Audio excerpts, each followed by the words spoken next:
This is just a quick video of how I fixed my UP Plus.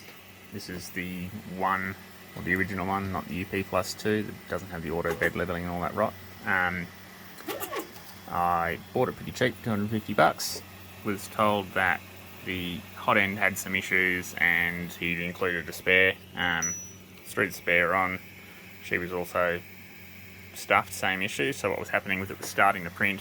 It'd get up to temperature, then pretty much as soon as it got up to temperature, it'd print for a little while, maybe 30 seconds, 10 seconds, whatever. Then it'd just give an error saying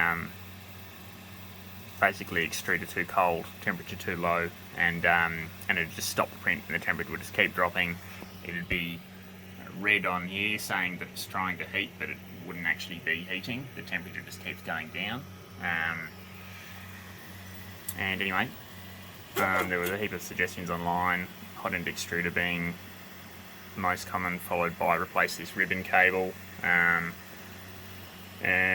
anyway, I've ordered the ribbon cable, but I figured I'd just pull this little board here off. It's just 2 screws, unplug the plugs, pop it off, flip it upside down, and you'll see where all these tabs go through and are soldered in on the other side. I just gave them a quick rework with just a portable soldering iron, plugged it back in, and that seems to have fixed it. So they do occasionally get dry solder joints on this print head connector there, so it's worthwhile just flipping it over and giving it a quick go over with a soldering iron and see if that fixes your problem.